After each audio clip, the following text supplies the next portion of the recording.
स्वागत स्वागत स्वागत। बहुत बहुत स्वागत है आप सभी का आज के इस नए सेशन में।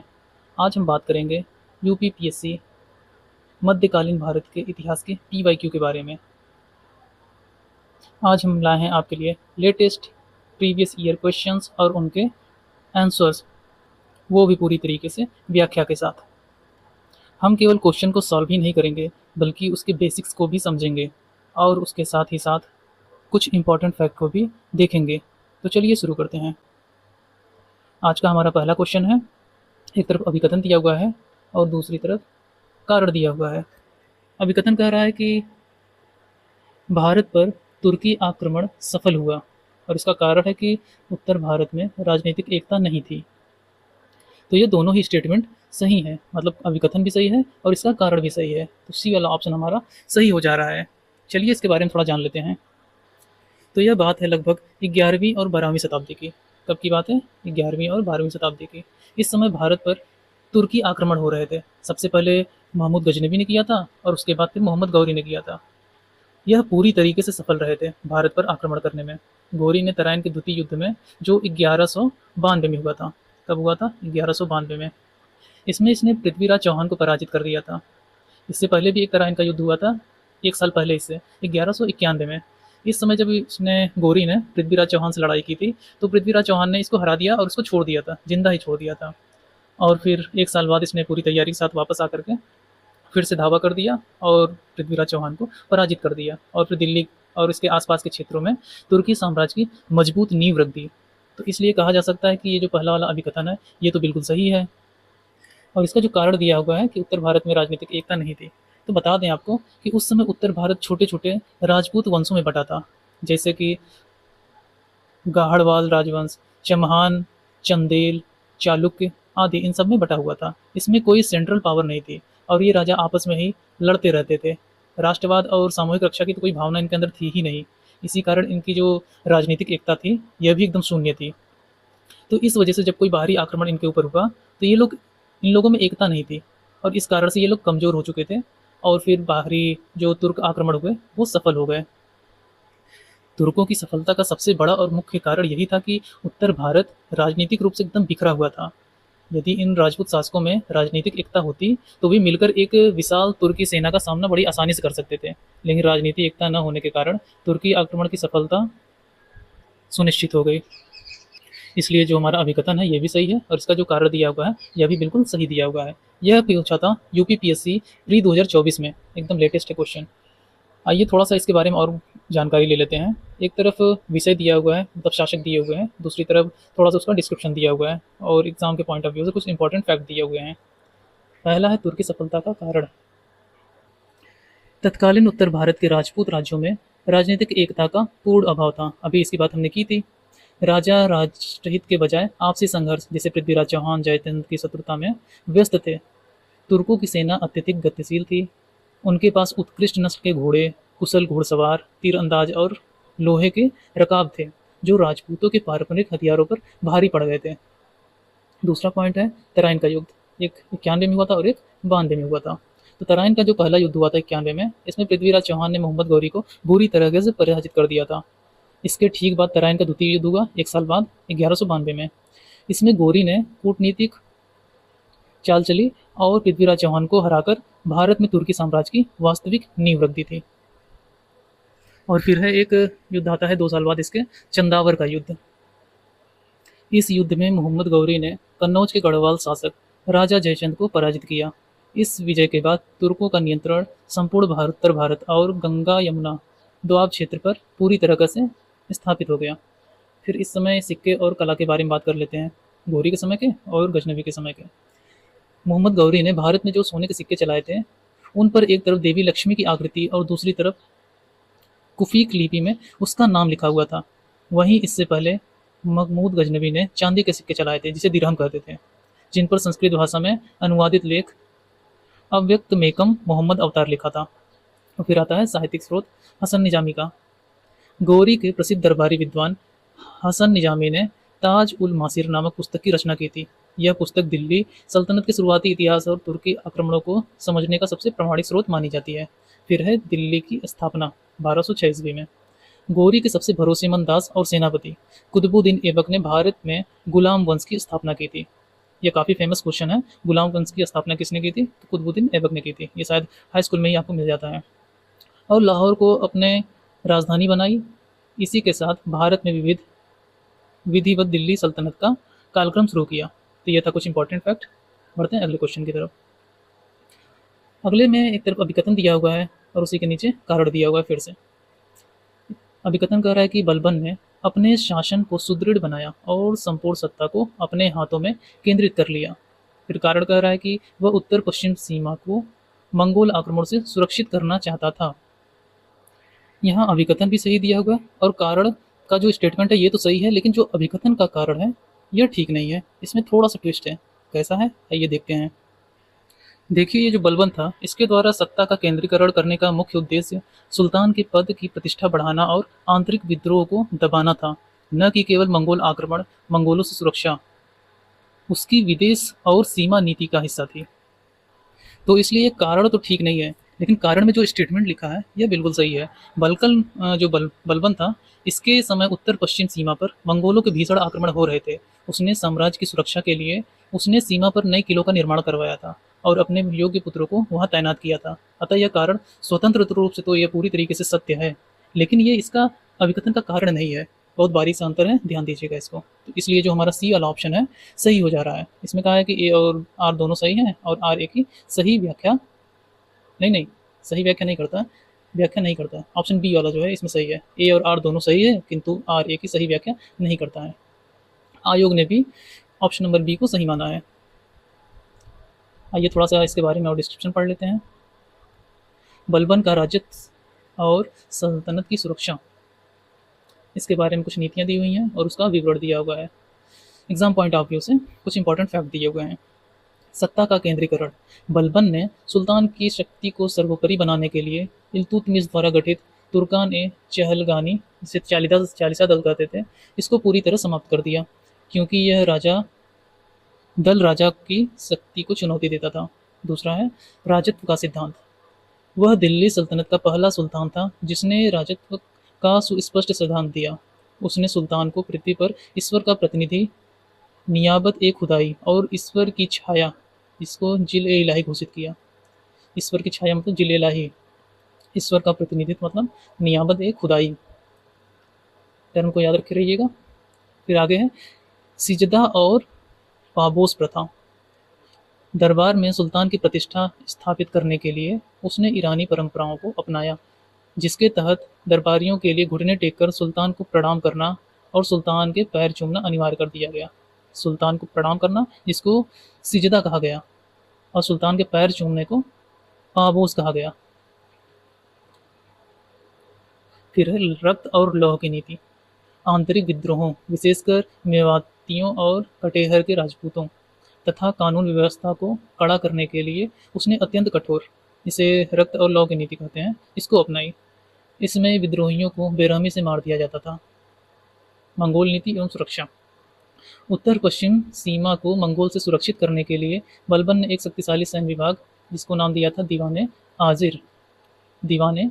आरिज, इसका पुनर्गठन किया। उसने सीमावर्ती क्षेत्रों में पुराने किलों की मरम्मत करवाई और नए किलों का निर्माण करवाया। फिर आगे है गुप्तचर विभाग, जिसे बरीद कहते थे। गुप्तचर विभाग को बरीद कहते थे। सुल्तान और सल्तनत के विरुद्ध होने वाले किसी भी षड्यंत्र या विद्रोह की तुरंत जानकारी प्राप्त करने के लिए बलबन ने एक अत्यंत कुशल और संगठित केंद्रीय गुप्तचर विभाग, जिसको दीवाने बरीद कहते थे, इसकी स्थापना की थी। मतलब ये इसका गुप्तचर विभाग था, बरीद। अगला क्वेश्चन, इसमें कहा है कि निम्नलिखित में से कौन फिरोज तुगलक के नागरकोट अभियान के दौरान संग्रहित 300 संस्कृत पुस्तकों का अनुवाद किया। देखिए, ये भी यूपीपीएससी 2023 प्री का क्वेश्चन है। तो 300 संस्कृत पुस्तकों का अनुवाद किसने किया था? अजीजुद्दीन खान ने किया था। तो अजीजुद्दीन खान हमें ऑप्शन नंबर बी में दिखाई दे रहे हैं। बी वाला ऑप्शन हमारा सही हो जा रहा है। देखिए, ये जो नागरकोट अभियान है यह हुआ था 1360 में, 1360-61 में। फिरोज शाह तुगलक ने कांगड़ा जो है कि हिमाचल प्रदेश में पड़ता है, हिमाचल प्रदेश के नागरकोट जिले पर आक्रमण किया था और वहाँ के प्रसिद्ध ज्वालामुखी मंदिर को लूटा था। वहाँ से संस्कृत ग्रंथों की प्राप्ति हुई थी। इस अभियान के दौरान उसे मंदिर के पूरा पुस्तकालय से लगभग 1300 संस्कृत ग्रंथ प्राप्त हुआ था, जिनमें से कई दुर्लभ पांडुलिपियां थी। फिरोज तुगलक ने भारतीय ज्ञान विज्ञान को समझने के लिए इन चुनिंदा ग्रंथों का फारसी में अनुवाद कराने का आदेश दिया था। इन ग्रंथों का अनुवाद प्रसिद्ध विद्वान अजीजुद्दीन खान, ये जो ऑप्शन में दिए हुए हैं, अजीजुद्दीन खान द्वारा किया गया था। दर्शन और नक्षत्र विज्ञान से संबंधित इस अनुवादित ग्रंथ का नाम सुल्तान के नाम पर दलायल ए फिरोज शाही रखा गया। क्या रखा गया? दलायल ए फिरोज शाही। तो ये था कुछ इसका डिस्क्रिप्शन। थोड़ा सा इंपॉर्टेंट फैक्ट देख लेते हैं इसका। फिरोज शाह तुगलक लोक कल्याणकारी एवं परीक्षा उपयोगी तख्त। फिरोज शाह तुगलक के बारे में कुछ इंपॉर्टेंट फैक्ट हैं। नगर एवं निर्माण कार्य, इस विषय पर बात करते हैं। फिरोज शाह तुगलक को नगर निर्माता कहा जाता है। उसने जौनपुर भाई जूना खान मोहम्मद बिन तुगलक की याद में बनवाया था। हिसार, फिरोजाबाद, फतेहाबाद और फिरोजपुर जैसे लगभग 300 नए नगरों का स्थापना किया था। नहर प्रणाली का विकास कराया। सिंचाई व्यवस्था को मजबूत करने के लिए उसने सल्तनत काल में नहरों का एक बड़ा जाल बिछवाया, जिसमें उलुग खानी नहर और रजबाहा नहर प्रमुख थी। सिंचाई पर उसने हक ए शर्ब, जिसको सिंचाई कर कहते थे, टैक्स देना होता था सिंचाई पर, हक ए शर्ब नामक नया कर भी लगाया, जो उपज का 1/10 भाग होता था। फिर एक होता था ट्रांसलेशन डिपार्टमेंट, अनुवाद विभाग। हिंदू मुस्लिम दोनों समुदायों के विचारों को एक दूसरे के करीब लाने के लिए फिरोज तुगलक ने एक राजकीय अनुभाग विभाग की स्थापना की थी। इसी के तहत नागरकोट से मिले संस्कृत ग्रंथ का फारसी में अनुवाद भी हुआ था। रोजगार और खैराती अस्पताल।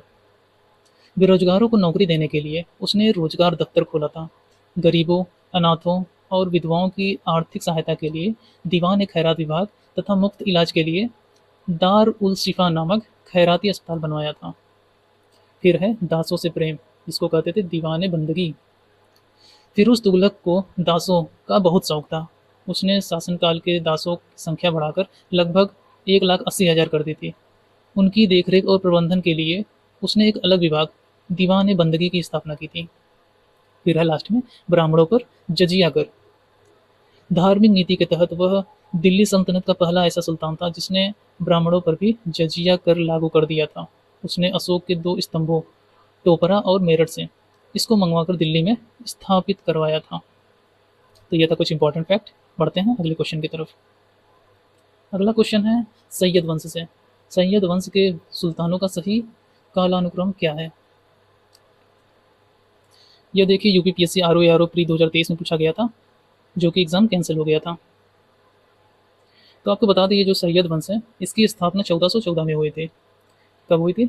1414 ईस्वी में। तैमूर लंग के आक्रमण के बाद दिल्ली सल्तनत के पतन काल में खिज्र खान ने सैयद वंश की नींव रखी थी। किसने रखी थी? खिज्र खान ने।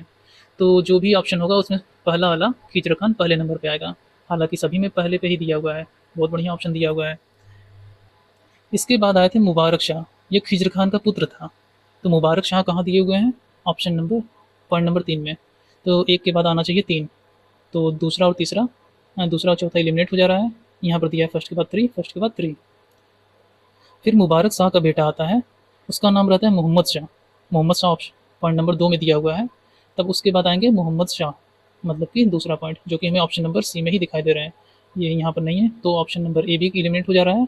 तो सी वाला ऑप्शन हमारा निकल कर सामने सही आ जा रहा है। और लास्ट में आए थे अलाउद्दीन आलम शाह। सैयद वंश में कुल मिलाकर 4 मुख्य सुल्तान थे जिन्होंने शासन किया था। तो उन चारों का नाम यहाँ पर दिया हुआ है। सबसे पहले खिज्र खान आए, फिर उसके बाद मुबारक शाह आए, फिर उसके बाद मोहम्मद शाह, फिर अलाउद्दीन आलम शाह। तो ये हो गया हमारा तीसरा वाला ऑप्शन सही। आइए थोड़ा सा इसका डिस्क्रिप्शन देख लेते हैं सैयद वंश के बारे में, जो एग्जाम में कभी कभी पूछा ही जाता है।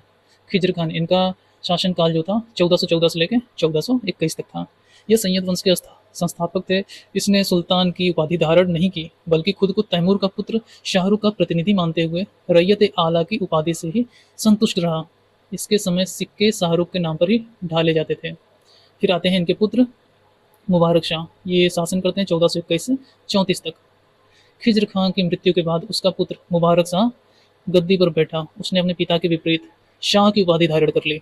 उनके पिता ने शाह की उपाधि नहीं धारण की थी, इन्होंने धारण कर ली और अपने नाम के सिक्के जारी करवा दिए। उसने जमुना नदी के तट पर मुबारकाबाद नामक एक नए नगर की स्थापना की थी। फिर साहित्यिक संरक्षण, इसको याहिदा सरहिंदी कहते हैं। यह मुबारक शाह के दरबार में प्रसिद्ध विद्वान याहिया बिन अहमद सरहिंदी को संरक्षण प्राप्त था। सरहिंदी ने सैयद वंश के इतिहास को जानने का एकमात्र प्रमाणित ग्रंथ तारीख मुबारक शाही लिखा, जो मुबारक शाह को ही समर्पित था। आगे है मोहम्मद शाह।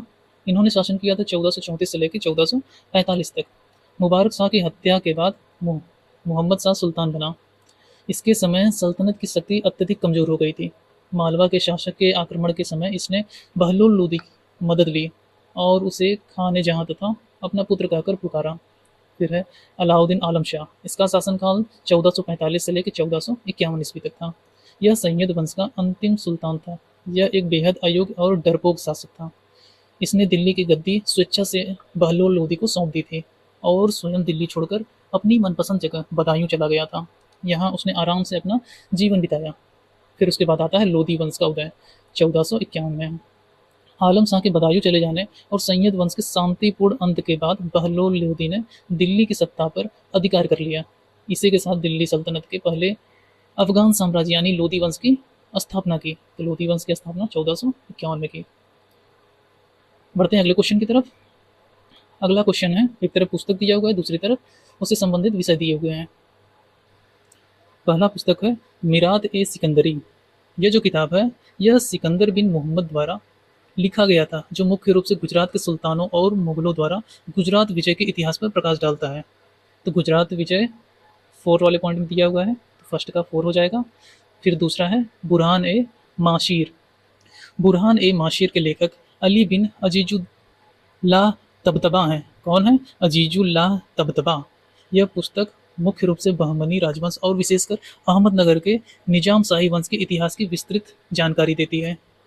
मतलब कि बहमनी के अहमदनगर के इतिहास के बारे में जानकारी देती है, जो कि दूसरे वाले पॉइंट में दिया हुआ है। तो बुरहान माशरी हो गया। फिर तीसरा है रियाद उस सलातीन। इसको लिखा था गुलाम हुसैन सलीम जैतपुरी ने। इनके द्वारा लिखित यह ग्रंथ बंगाल का पहला व्यापक मुस्लिम इतिहास माना जाता है, जिसमें प्राचीन काल से लेकर ब्रिटिश काल के शुरुआत तक का बंगाल शामिल है। मतलब कि बंगाल के बारे में इसमें लिखा गया है। तो बंगाल के बारे में अब फर्स्ट वाले पॉइंट में दिख रहा है, तो सी का 1 हो जा रहा है। अब बचा लास्ट में डी का और 3 सीधे चला जाएगा। रियाद उल इंसा के बारे में आपको बता दें, यह बहमनी साम्राज्य के प्रसिद्ध वजीर और प्रधानमंत्री महमूद गवाह के आधिकारिक और व्यक्तिगत पत्रों का एक महत्वपूर्ण संग्रह है, जो तत्कालिक राजनीति और कूटनीति को दर्शाता है। तो इस हिसाब से डी का 3 हो जाएगा।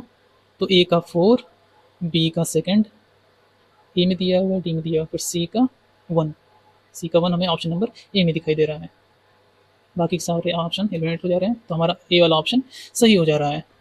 ये क्वेश्चन भी हमें यूपीपीएससी प्री 2023 में पूछा गया है, तो इंपॉर्टेंट है, इसको ध्यान रखिएगा। आइए अब इसका थोड़ा सा डिस्क्रिप्शन देख लेते हैं, कुछ इंपॉर्टेंट फैक्ट देख लेते हैं। प्रमुख मध्यकालीन प्रांतीय ग्रंथ और उसके इतिहास के बारे में एक तरफ पुस्तक दिया हुआ है और एक तरफ उसका फैक्ट दिया हुआ है। पहला है मिरात सिकंदरी। ये गुजरात से संबंधित है। इसके लेखक सिकंदर बिन मोहम्मद हैं। इसमें गुजरात के सुल्तानों जैसे महमूद, बेगड़ा और वहाँ की सामाजिक स्थिति का प्रमाणिक विवरण है। फिर दूसरा है बुरहान ए मासीर, जो कि दक्कन क्षेत्र से संबंधित है। यह ग्रंथ अहमदनगर के निजाम शाही शासकों के संरक्षण में लिखा गया, जो दक्कन के इतिहास के लिए तारीख फरिश्ता के समकालीन है। फिर है रियाज उस सलातीन, ये बंगाल से संबंधित है। ईस्ट इंडिया कंपनी के दौर में गुलाम हुसैन सलील द्वारा संकलित, जो बंगाल में मुस्लिम शासक की शुरुआत से लेकर बक्सर के युद्ध तक के इतिहास को समेटे हुआ है। अगली बुक है रियाज उल इंसा। इसको महमूद गवाह ने लिखा था। यह बहमनी साम्राज्य की कूटनीति, पत्र व्यवहार और महमूद गवाह के प्रशासनिक कौशल को समझने का एक अद्वितीय दस्तावेज है, मतलब यूनिक दस्तावेज है। फिर है तारीख रशीदी। इसको मिर्जा हैदर दुगलत ने लिखा था। यह ग्रंथ मध्य एशिया और विशेष रूप से कश्मीर के इतिहास पर प्रकाश डालने वाला एक प्रमुख स्रोत है। तारीख रशीदी। फिर है जफरनामा। इसमें गुजरात का इतिहास है। इसको मक्की ने लिखा था। पूरा नाम था अब्दुल्लाह मोहम्मद उमर अल मक्की, जिसे तारीख गुजरात भी कहा जाता है। यह भी गुजरात के इतिहास का एक प्रमुख स्तंभ है। बढ़ते हैं अगले क्वेश्चन की तरफ। इसमें कहा है कि एक तरफ ग्रंथ दिया हुआ है, दूसरी तरफ उससे संबंधित लोग दिए हुए हैं। तो पहला है फुतूह उस सलातीन। तो इसको लिखा था अब्दुल मालिक इसामी ने, जो कि हमें ऑप्शन नंबर मतलब पॉइंट नंबर 2 में दिखाई दे रहे हैं। इसामी द्वारा बहमनी साम्राज्य के संस्थापक अलाउद्दीन हसन बहमन शाह के संरक्षण में की गई थी इसकी रचना। फिर है फुतुहात ए फिरोज शाही। यह सुल्तान फिरोज शाह तुगलक की संक्षिप्त आत्मकथा है। इसमें उसने अपने शासनकाल के सैन्य अभियानों, लोक कल्याणकारी कार्यों और धार्मिक नीतियों का स्वयं विवरण दिया है। तो फुतुहात ए फिरोज शाही आ जाएगा, फिरोज शाह तुगलक, बी का 1 में। और फिर है तारीख ए फिरोज शाही। यह सल्तनत खान के जो जियाउद्दीन बरनी थे, इन्होंने इस महत्वपूर्ण ग्रंथ की रचना की थी, जो बलबन के राज्यारोहण से लेकर फिरोज शाह तुगलक के शुरुआती शासनकाल का इतिहास बताती है। तो तारीख फिरोज शाही चला जाएगा जियाउद्दीन बरनी के पास, सी का 4। फिर लास्ट में है खज़ैन उल फुतूह। इसका एक और नाम है तारीख अलाई। इसके रचनाकार अमीर खुसरो हैं, जो कि तीसरे वाले पॉइंट में दिए हुए हैं। इसमें अलाउद्दीन खिलजी के विजय और उसके दक्षिण अभियानों का विस्तृत वर्णन मिलता है। तो ए का 2, सी में दिया हुआ है, डी में दिया हुआ है, बी का 1, बी का 1, बाकी किसी में नहीं दिया हुआ है। तो हमारा सी वाला जो ऑप्शन है ये मैच कर रहा है। ये भी यूपीपीएससी आरओ प्री 2023 का जो कैंसिल हुआ था एग्जाम, उसमें पूछा गया है, इंपॉर्टेंट है। ये भी यूपीपीएससी पीवाईक्यू है एकदम लेटेस्ट वाला। आइए इसका डिस्क्रिप्शन देख लेते हैं। एक तरफ पुस्तक है, दूसरी तरफ उसका इंपॉर्टेंट फैक्ट है। तारीख ए फिरोज शाही, जिसको बर्नी ने लिखा था, जियाउद्दीन बर्नी द्वारा रचित यह ग्रंथ खिलजी और तुगलक वंश के आर्थिक व प्रशासनिक इतिहास को जानने का सबसे प्रमाणिक स्रोत माना जाता है। फतुहात ए फिरोज शाही केवल 32 पृष्ठों का यह लघु ग्रंथ सुल्तान फिरोज शाह तुगलक द्वारा स्वयं लिखा गया था, ताकि वह अपनी धार्मिक और प्रशासनिक नीतियों को जायज ठहरा सकें। खज़ैल उल फुतूह, जिसको खुसरो ने लिखा था, अमीर खुसरो द्वारा लिखित इस ग्रंथ में अलाउद्दीन खिलजी को विश्व का सुल्तान और जनता का चरवाहा जैसी उपाधियों से संबोधित किया गया था। फिर आगे है फुतूह उस सलातीन।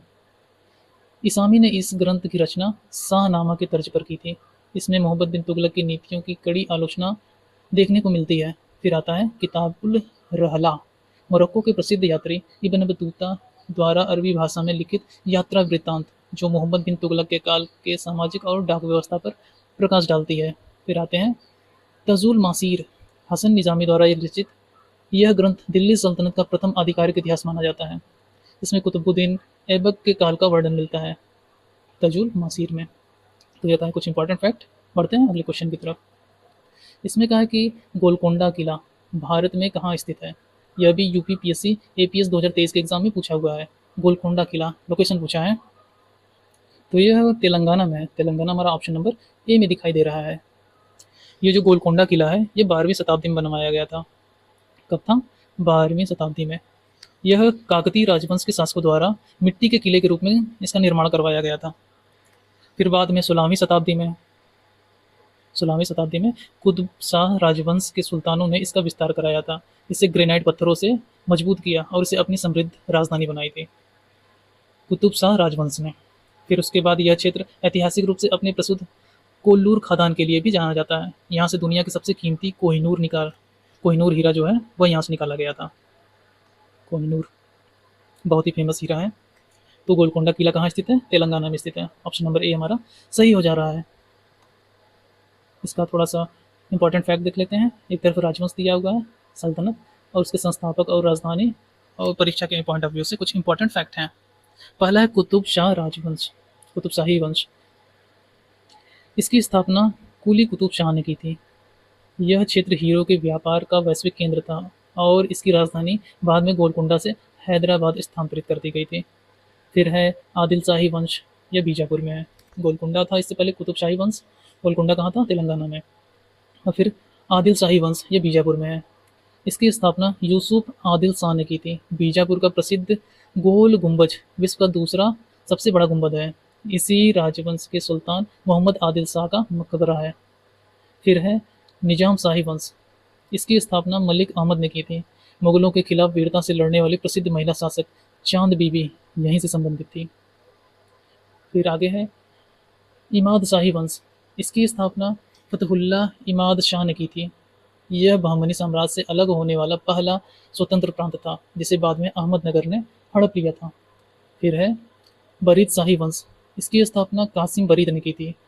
बहमनी साम्राज्य का केंद्रीय हिस्सा अंततः बीदर सल्तनत के रूप में तब्दील हुआ, जिसे बाद में बीजापुर से मिला लिया गया। फिर लास्ट में है तालीकोटा का युद्ध 1565 ईस्वी में जो हुआ था। इसे राजसी तांगड़ी का युद्ध भी कहते हैं। तालीकोटा के युद्ध को राजसी तांगड़ी का युद्ध भी कहते हैं। इसमें विजयनगर साम्राज्य के खिलाफ दक्कन की इन सल्तनतों ने संघ बनाया था। ध्यान रहे, बरार इस संघ में शामिल नहीं था। यह था कुछ इंपॉर्टेंट फैक्ट। बढ़ते हैं अगले क्वेश्चन की तरफ। यहाँ देखिए, अभी तालीकोटा के बारे में बात की गई थी 1565 में, आगे इससे संबंधित है। तालीकोट के युद्ध के समय विजयनगर साम्राज्य का शासक कौन था? यह भी यूपीपीएससी स्टाफ नर्स एमएफ 2023 के एग्जाम में पूछा हुआ है। यूपीपीएससी का प्रीवियस ईयर क्वेश्चन है। तो उस समय विजयनगर साम्राज्य के शासक थे सदाशिवराव। सदाशिवराव जो है कि ऑप्शन नंबर डी में हमें दिखाई दे रहे हैं। तालीकोटा का जो युद्ध है ये 23 जनवरी 1565 को हुआ था। 23 जनवरी 1565 को। इस ऐतिहासिक युद्ध को राजसी तंगड़ी कहते हैं। इससे पहले हमने बात की थी पीछे वाले डिस्क्रिप्शन में। यह युद्ध विजयनगर साम्राज्य और दक्कन के मुस्लिम सुल्तानों के महासंघ में कौन कौन था? बीजापुर, अहमदनगर, गोलकुंडा और बीदर था। इन सब के बीच में लड़ा गया, मतलब मुस्लिम सुल्तानों के बीच विजयनगर साम्राज्य और दक्कन के मुस्लिम सुल्तानों के महासंघ के बीच लड़ा गया था। साम्राज्य का वास्तविक नियंत्रण जो है युद्ध के समय विजयनगर साम्राज्य का वास्तविक शासक कठपुतली राजा था। इसका नाम सदाशिवराव था। हालांकि सदाशिवराव राजा था, लेकिन सत्ता का वास्तविक बागडोर इसके व्यवहारिक वजीर और सेनापति राम राय के हाथों में थी। राम राय ने ही इस युद्ध में सेना का नेतृत्व किया था और वह युद्ध में मारा गया। तो ध्यान रहे, क्वेश्चन में पूछा था कि शासक कौन है, तो शासक मतलब राजा के बारे में पूछा है, तो इसलिए ये सदाशिवराव थे। नहीं तो वैसे वास्तव में पावर किसके पास थी? उसके वजीर और सेनापति के पास, जिसका नाम राम राय था। तो बढ़ते हैं आगे। इसका आंसर सदाशिवराव हो गया। आइए थोड़ा सा इसका डिस्क्रिप्शन देख लेते हैं। कुछ इंपॉर्टेंट फैक्ट हैं। एक तरफ राजवंश और राजा दिए हुए हैं, दूसरी तरफ उसका विवरण दिया हुआ है। सदाशिवराव तुलु वंश का अंतिम शासक था, जिसका शासनकाल 1542 से 1570 ईस्वी तक रहा। इसके बाद अराविदु वंश की स्थापना हुई। फिर दक्कन महासंघ के बारे में बताया है। विजयनगर के खिलाफ बने मुस्लिम सुल्तानों के इस संघ में बीजापुर, अहमदनगर, गोलकुंडा और बीदर शामिल थे। इस महासंघ का नेतृत्व बीजापुर के अली आदिल शाह ने किया था। बरार की अनुपस्थिति परीक्षा के दृष्टिकोण से बेहद इंपॉर्टेंट है कि दक्कन की सल्तनतों में से बरार इस युद्ध में शामिल नहीं था। बरार इस युद्ध में शामिल नहीं था क्योंकि उसका अहमदनगर के साथ पुराना विवाद था। अगला फैक्ट है, युद्ध का परिणाम क्या था? इस युद्ध में विजयनगर साम्राज्य की करारी हार हुई थी। विजयी सेनाओं ने वैभवशाली राजधानी विजयनगर को पूरी तरीके से लूट कर नष्ट कर दिया था, जिसको हम लोग हम्पी नाम से जानते हैं। युद्ध का प्रत्यक्षदर्शी कौन था? पुर्तगाली यात्री सीजर फ्रेडरिक। इसने तालीकोटा के युद्ध को ठीक बाद नष्ट हो चुकी विजयनगर राजधानी के दौरान दौरा किया था और इसका सजीव वर्णन लिखा है। इसकी जो नवीन राजधानी है, युद्ध में राम राय की मृत्यु के बाद उसके भाई तिरुमल ने सदाशिवराव को साथ लेकर पेनुकोंडा की नई राजधानी बनाया और वहीं से शासन संचालित किया। तो ये था कुछ इंपॉर्टेंट फैक्ट। आगे अगला क्वेश्चन है, निम्नलिखित में से कश्मीर के किस शासक ने जजिया और गौ हत्या को समाप्त किया? यह क्वेश्चन भी यूपीपीएससी प्री 2023 में पूछा हुआ है, मतलब यूपीपीएससी पीवाईक्यू है, ये लेटेस्ट पीवाईक्यू। तो इसको समाप्त किया था जैनुल अबिदीन ने। पूछा है कश्मीर के किस शासक ने जजिया और गौ हत्या को समाप्त किया, तो वो उस समय जैनुल अबिदीन था, जो कि हमें ऑप्शन नंबर डी में दिखाई दे रहा है। तो हमारा डी वाला ऑप्शन सही हो जा रहा है। तो इस समय का मतलब जब समाप्त किया था वो टाइम पीरियड था 1420 से 1470 के बीच। इस समय जैनुल अबिदीन कश्मीर का महान शासक था। कब से कब तक था? 1420 से लेकर 1470 तक। जो अपनी उदार और धार्मिक सहिष्णुता की नीतियों के लिए इतिहास में बहुत ही प्रसिद्ध है। जजिया और गौ हत्या पर प्रतिबंध लगाया था उसने कश्मीर में गैर मुस्लिमों जो कि हिंदू थे उन पर जजिया कर को पूरी तरीके से हटा दिया और गौ हत्या को पूरी तरीके से प्रतिबंधित कर दिया। इसके साथ ही उसने सती प्रथा पर भी रोक हटा ली थी। किस पर? सती प्रथा पर। उसकी इन्हीं लोक कल्याणकारी, उदार और प्रशासनिक सुधार नीतियों के कारण उसे कश्मीर का अकबर कहा जाता है। कश्मीर का अकबर किसे कहा जाता है? तो कहा जाता है जैनुल अबिदीन को। इसके अतिरिक्त उसे बुड्ढा शाह मतलब कि महान सुल्तान की उपाधि भी दी जाती है। महान सुल्तान मतलब बूढ़े शाह बोलते हैं उसको। चूँकि जैनुल आबिदीन ने कश्मीर में जजिया और गोहतिया को समाप्त करके सांस्कृतिक समन्वय को बढ़ावा दिया था, इसलिए डी वाला ऑप्शन हमारा सही हो जाता है।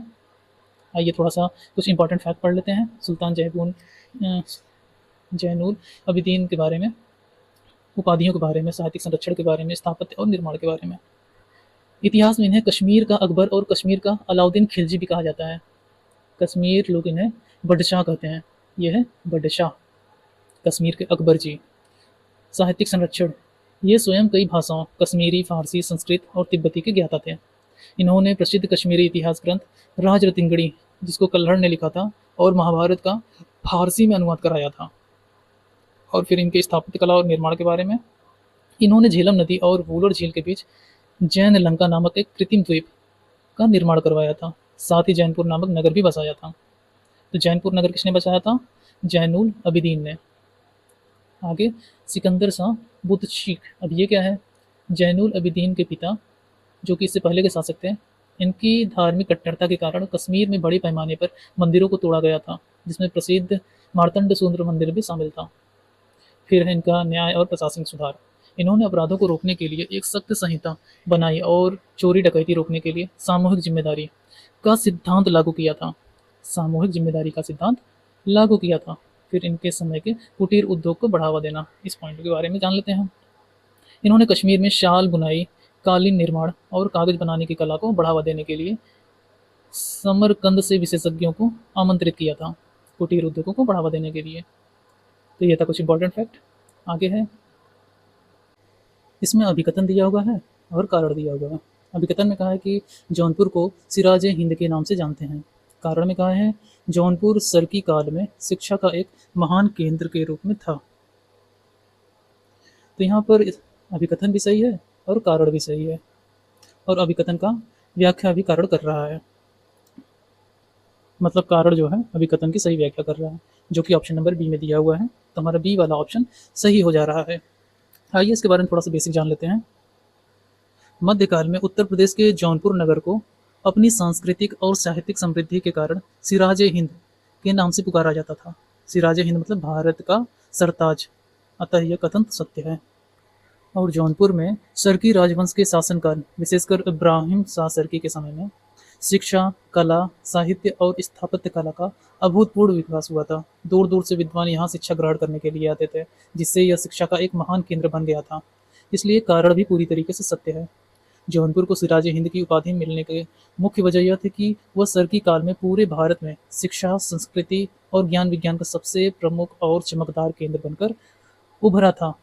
क्योंकि जौनपुर की शिक्षा और संस्कृति का महान केंद्र होना ही उसके सिराज हिंद कहलाने का वास्तविक कारण था। इसलिए दोनों कथन सत्य हैं और आर ए की बिल्कुल सही व्याख्या करता है। इसलिए हमारा बी वाला ऑप्शन सही हो जा रहा है।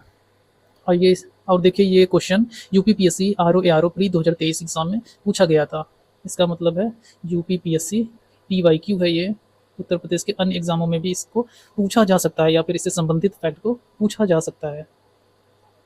आइए थोड़ा सा इसके संबंध में कुछ इंपॉर्टेंट फैक्ट देख लेते हैं जौनपुर के इतिहास और सरकी राजवंश के बारे में।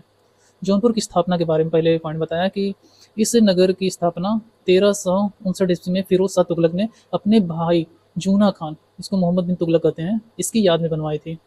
सरकी वंश के स्थापक फिरोज शाह तुगलक के समय के एक अमीर मलिक सरवर, इसको ख्वाजा जहाँ कहते हैं, इन्होंने 1394 ईस्वी में सुल्तान की कमजोरी का फायदा उठाकर जौनपुर में स्वतंत्र सरकी राजवंश की नींव रखी थी। फिर है इब्राहिम शाह सरकी। यह एक वंश का सबसे महान और सांस्कृतिक शासक था। इसी के शासनकाल में जौनपुर शिक्षा और कला का इतना बड़ा केंद्र बना, इसे सिराज हिंद कहा जाने लगा। इतना बड़ा केंद्र बना कि इसे सिराज हिंद कहा जाने लगा। फिर यहाँ की स्थापत्य कला, जैसे अटाला मस्जिद। जौनपुर की प्रसिद्ध अटाला मस्जिद का निर्माण 1408 ईस्वी में इब्राहिम शाह सरकी ने ही पूरा करवाया था। यह सरकी स्थापत्य कला, इसको झंझरी शैली कहते हैं, इसका सबसे बेहतरीन उदाहरण है। अटाला मस्जिद हमारे जौनपुर में ही है, मैं खुद जौनपुर का रहने वाला हूँ। अन्य प्रमुख इमारतें, यहाँ की अन्य प्रसिद्ध इमारतों में जामा मस्जिद हुसैन शाह सरकी द्वारा बनवाया गया था, लाल दरवाजा मस्जिद, इसे बीबी राजे द्वारा बनवाया गया था, और झंझरी मस्जिद शामिल है। फिर है सरकी राजवंश का अंत।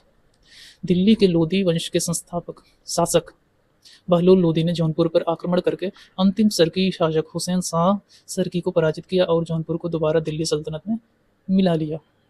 तो ये था कुछ इंपॉर्टेंट फैक्ट। बढ़ते हैं अगले क्वेश्चन की तरफ। अगले क्वेश्चन में कहा है कि तुलसीदास के संदर्भ में निम्नलिखित कथनों में से कौन से सही हैं। तुलसीदास का जन्म बांदा जनपद के राजापुर नामक ग्राम में हुआ था। दूसरा है, इनकी पत्नी का नाम गीतावली था।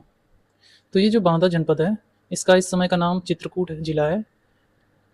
यहाँ के राजापुर नामक ग्राम में हुआ था। तो पहला वाला जो स्टेटमेंट है पूरी तरीके से सही है। और उनकी पत्नी का नाम गीतावली था। तो गीतावली नहीं, रत्नावली था। रत्नावली, मिलता जुलता ही शब्द डाल दिया है, गीतावली रत्नावली। तो उनकी पत्नी का नाम रत्नावली था, ना कि गीतावली। तो खाली पहला वाला जो स्टेटमेंट है ये सही है। तो पहला वाला केवल 1 सी वाले ऑप्शन में दिया हुआ है। तो सी वाला ऑप्शन हमारा सही हो जा रहा है। यह क्वेश्चन भी यूपीपीएससी आरओ प्री 2023 में पूछा गया था, जो कि एग्ज़ाम कैंसिल हो गया था। मतलब यह भी यूपीपीएससी पीवाईक्यू है, इंपॉर्टेंट है, यूपीपीएससी का लेटेस्ट पीवाईक्यू। आइए थोड़ा सा इसका बेसिक और देख लेते हैं। यह जो रत्नावली है, यह दीनबंधु पाठक की पुत्री थी। और ये जो शब्द लिखा है गीतावली, यह वास्तव में तुलसीदास द्वारा रचित एक प्रसिद्ध काव्य ग्रंथ है, उसका नाम है गीतावली, न कि इनकी पत्नी का नाम। तो इस बात को ध्यान रखिए रहिएगा। कुछ इंपॉर्टेंट फैक्ट हैं गोस्वामी तुलसीदास जी के बारे में। पहला है कि इनका जन्म और कालक्रम के बारे में। गोस्वामी तुलसीदास का जन्म 16वीं शताब्दी में हुआ था। वे मुगल सम्राट अकबर तथा महाराणा प्रताप के समकालीन थे। किनके समकालीन थे? अकबर और महाराणा प्रताप के। उनके पिता का नाम आत्माराम दुबे और माता का नाम तुलसी था। दीक्षा और गुरु, तुलसीदास के बचपन का नाम राम बोला था। उनके आध्यात्मिक गुरु नरसिंह दास था, जिन्होंने उन्हें राम कथा की दीक्षा दी थी और उनका नाम तुलसीदास रखा था। रामचरितमानस 1574 ईस्वी, यह उनकी कीर्ति का एक आधार स्तंभ है।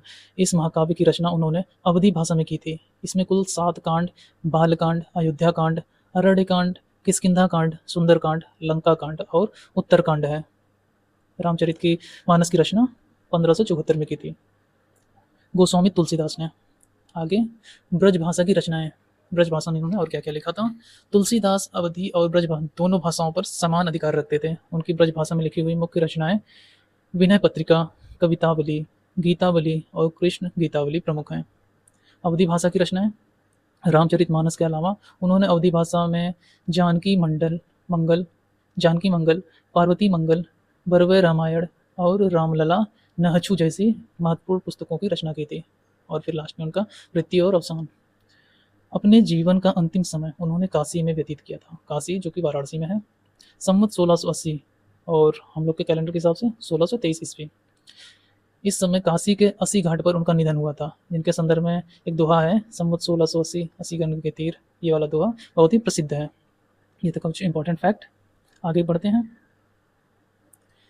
इसमें पूछा है खरीदादार कौन था। ये देखिए मध्यकालीन समय का एक टर्म है। खरीदादार मतलब एक तरीके से आप राजदूत की तरह समझ सकते हैं। इसमें क्या होता था, राजा जो होते थे वो आधिकारिक पत्रों को दूसरे राजाओं तक भिजवाने का काम करते थे। खरीदादार जो है वो राजशाही संदेशों को, फरमानों को या फिर संदेशों को भेजने और प्राप्त करने का काम करता था खरीदादार। तो इसमें जो है फर्स्ट वाला ऑप्शन, फरमानों को भेजने वाला अधिकारी, प्राप्त करने वाला भी होता तो भी चल जाता, फरमानों को भेजने वाला अधिकारी सही हो जा रहा है। ये देखिए यूपीपीएससी लेटेस्ट पीवाईक्यू है, जो कि उत्तर प्रदेश पीसीएस एग्जाम में 2023 में पूछा गया है। एकदम नया नया है, इंपॉर्टेंट है, ध्यान रखिएगा। इसके अलावा भी कई सारे प्रशासनिक पदों की शब्दावलियाँ हैं, जिनको आइए हम आगे समझ लेते हैं इसका क्या मतलब था। पहला है खरीदादार। खरीदादार के बारे में अभी हमने बात की। शाही फरमानों, आधिकारिक पत्रों और संदेशों को एक स्थान से दूसरे स्थान पर भेजने तथा उनका रिकॉर्ड रखने वाला मुख्य अधिकारी था। फिर है दीवान-ए-इंशा। यह सल्तनत काल का मुख्य राजकीय पत्राचार विभाग था। इसका अध्यक्ष दबीर-ए-खास सुल्तान के आदेशों और फरमानों का प्रारूप तैयार करवाता था। फिर है सिकदार। सल्तनत और सूर्य प्रशासन के समय सिख, जिसको जिला कहते हैं, जिले का मुख्य प्रशासनिक व सैन्य अधिकारी था, जो कानून व्यवस्था बनाए रखता था, सिकदार। फिर आगे है आमिर या फिर आमील। परगना या फिर जिसको तहसील इस समय कहते हैं, परगना स्तर पर राजस्व की वसूली करने वाला मुख्य वित्त अधिकारी होता था, जो हिसाब किताब को की देखरेख करता था। बरीर ए मुमालिक।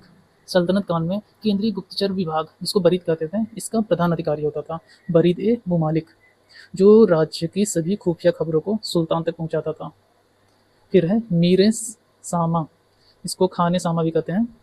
मुगल काल में शाही कारखानों, महलों की आवश्यकताओं, घरेलू सामानों और शाही रसोई का प्रधान रक्षक एवं प्रबंधक होता था मीर सामा। तो ये था कुछ इंपॉर्टेंट फैक्ट। अगला क्वेश्चन